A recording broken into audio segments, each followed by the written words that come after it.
25 আচার্যদি উপস্থিত আমার ঠাকুরের কর্মী দাদারা, মায়েরা, ছোট ছোট ভাই বোনেরা, আজকে নিয়ম মতো আমার শঙ্কর ভাইয়ের ঘরে মাসের প্রথম বৃহস্পতিবার সৎসঙ্গ শেষ প্রান্তে আমি শঙ্কর ভাই সহ তার পরিবার উপস্থিত সবাই সর্বাঙ্গীন কুশল পরম বিক্রয়কে প্রার্থনা করি। আসল বক্তব্য হল নামকে একবারে প্রাণে গেঁথে নেওয়া। সকালবেলা প্রার্থনা আমরা কি বলি? রাধা স্বামী নাম যোগাব সহিত রে, কল কলেশ সব নাচ সব দুঃখ হরে। এটার জন্য আমরা বাস্তবে রূপ দেই। এককালে আমরা ঠাকুর থাকতে গুরু ভাই দেখা হলে আমরা জয় গুরু বলি না, তখন বলা হতো জয় গুরু, নাম চলছে তো। এটা আবার আমাদের মধ্যে চালু করতে হবে। নামই সব। মন মানা ভব মদ ভক্ত মদ জাজি মাগ নমস্কার। এমন একটা ব্যক্তিত্ব যুগে সন্ধিক্ষণে আসেন, তিনি সত্যানুসার কি বললেন যে অর্থ মান যশ ইত্যাদি পাওয়ার আমার কাছে ঠাকুর সাজি ভক্ত হইল না। কোন প্রলোভন নিয়ে তার কাছে আসতে নেই। তিনি এমন একটা ব্যক্তিত্ব, মা যখন তাকে নাম দিলেন, মা তো মানে ঘন্টার পর ঘন্টা নাম করতেন মনমোহিনী দেবী। ঠাকুর বাচ্চা বয়সে নাম নেওয়ার জন্য উতল হয়ে উঠলেন। তখন তিনি ওই আগ্রা হুজুর মহারাজকে চিঠি লিখলেন যে আমার ছেলে তো পাগল হয়ে গেছে নাম নেওয়ার জন্য, মানে তুই দিয়ে দে। মনমোহিনী দেবী ঠাকুরকে নাম দিলেন।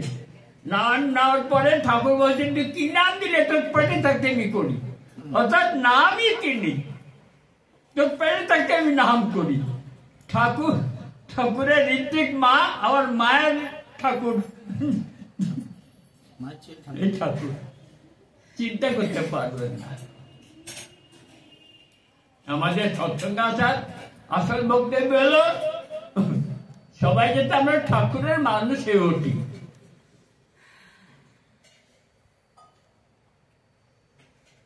কথা বলছিলেন চলন চরিত্রকে ঠিক রাখা।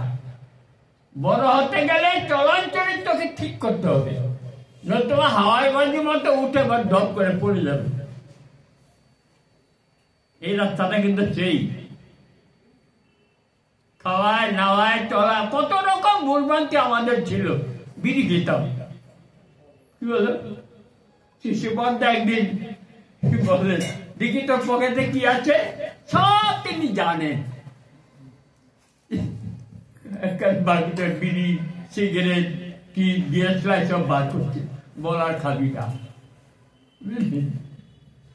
হাজার রাতারাতি বিড়ি খাওয়া ছেড়ে দিলেন। তিনি নিজে বিড়ি খেতেন, ছাড়লেনি সবাইকে বিড়ি খাওয়া ছেড়ে দিলেন, বুঝলেন? সত্যান্বেষণ আমরা পড়ি। সত্যান্বেষণ মানে ঠাকুর পরিবার। শিশি ঠাকুর তখন ডাক্তারি পড়েন কলকাতায়, দুদিনের জন্য বাড়ি এসছেন। পাশে এক জেলে মা ঠাকুরকে এসে বলতেন, দাদা ঠাকুর, আমার ছেলে সাংঘাতিক অসুখ, তুমি যদি কিছু টাকা দাও আমার ছেলেকে চিকিৎসা করতে পারি।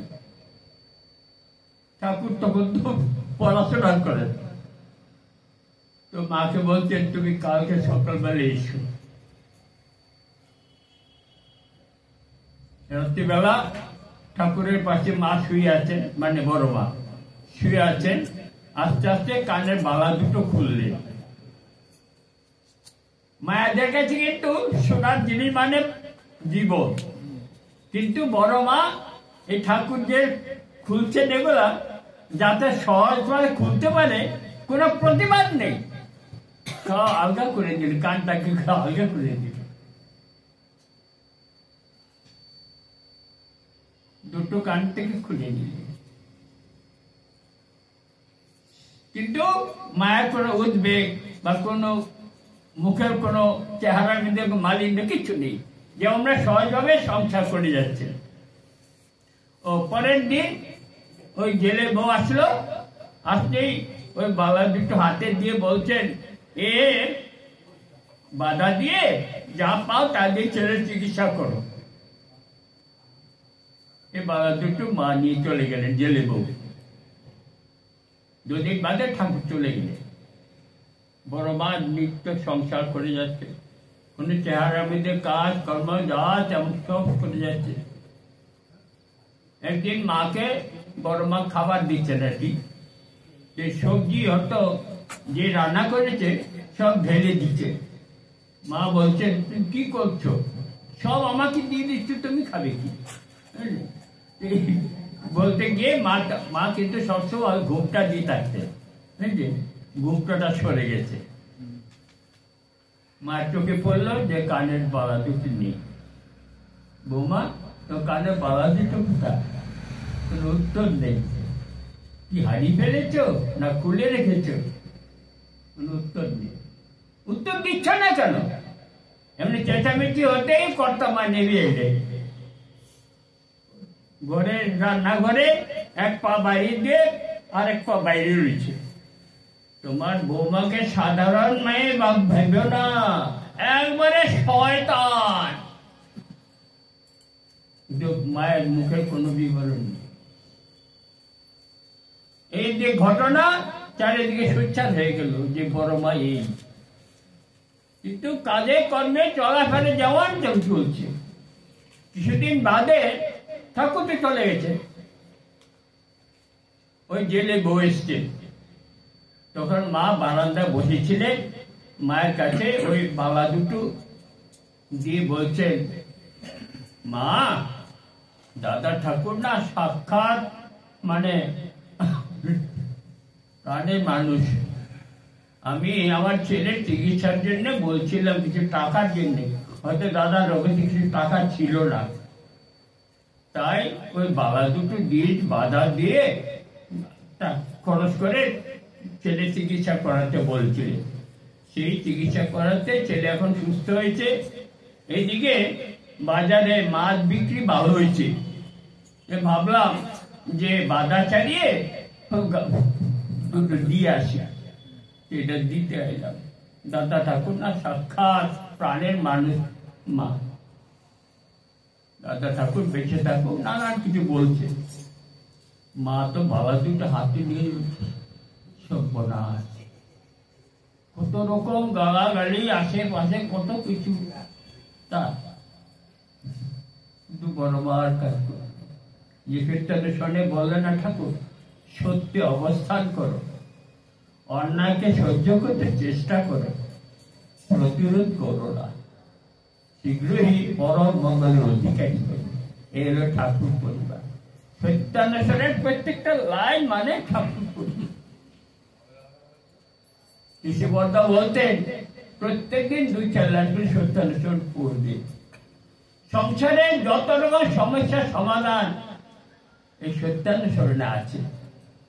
প্রত্যেকটা সত্যানুসরণ কি চলার সাথী, নারীর নীতি, যেগুলি ভালো ভালো যাজন করার পক্ষে সহজ, এগুলি সবাই মুখস্থ করে ফেলা।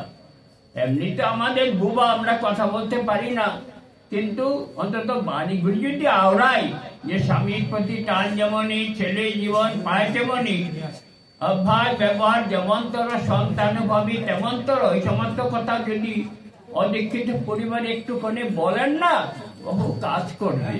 বাণীগুলি রান্না করবেন, আর এই প্রার্থনা বলে লাস্টে ছোট ছোট বাণীগুলি দেওয়া আছে, ওই বাণীগুলি আস্তে আস্তে মুখস্থ করেন। ছোটবেলা কিন্তু আমার এরকম অভ্যাস ছিল, আমি 60-70টা গান করি, প্রত্যেকটা গান আমার মুখস্থ। শৈলেন্দা গান করতেন, আমাকে ডাকতেন, প্রাণবলা তুই আমার কাছে আসো। শৈলেন্দা ঝুমরের গান ঝুম ধরতেন, আমি পিছনে ধরতাম, তো গানের শুনে গেল।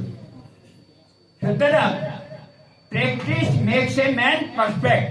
প্রত্যেক দিন যেন আমরা প্র্যাকটিস করা, ও চাইনিজের মন্ত্র সাধন, চলাফেরায় জল, আর মাছ মাংস খাস নে। আর নিয়ম নীতি গুলা ঠাকুর যেটা পছন্দ করেন না, করব না।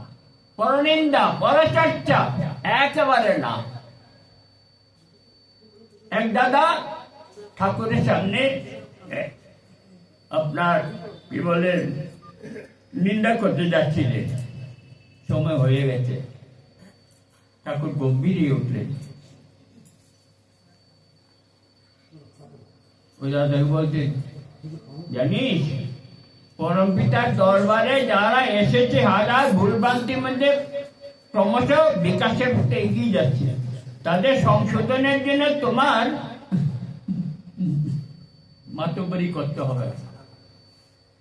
পরে দূর থেকে দুষ্ট হলে গোল্লা যাবে। First heal yourself and then environment will be healed accordingly. নিজেকে আগে সংশোধন করো, পরিবেশ আপনি সংশোধিত হবে। এলো চেষ্টা। পরনিন্দা পরচর্চা একের পছন্দ করতে। চুরি করো না, চৈত্র প্রবৃত্তি তোর বোধনাকে চুরি করে চরিত্রকে ছিন্ন ভিন্ন করে ছেড়ে দেবে। ক্যারেক্টার ক্যারেক্টার ক্যারেক্টার, এই জগৎটা হলো ক্যারেক্টার। চলন চরিত্রকে ঠিক রাখা। মানুষ বড় হয় বড় সেবায়, তদনুবর্তিতা তোর মনোরঞ্জনে, এবং এই বড় হওয়ার রাজপথ শুধু লেখাপড়া না। শ্রী ঠাকুরের এমন সুন্দর সুন্দর কথা, প্রাণের মানুষকে ঠাকুর বলছিলেন,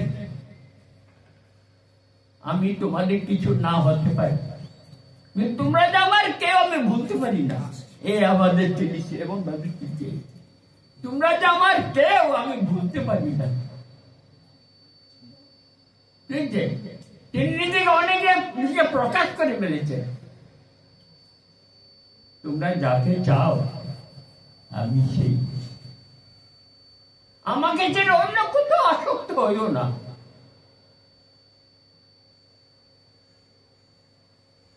তারপরে বললেন,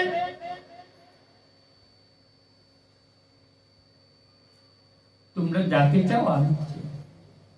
আমাকে পেলে তোমাদের সব পাওয়া হবে। একবারে প্রাণ খোলসাও করে দিয়েছে এবার।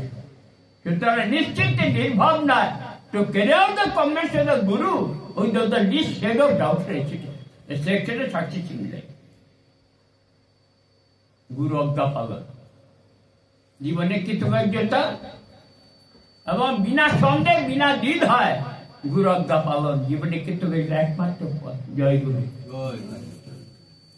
ধন্যবাদ।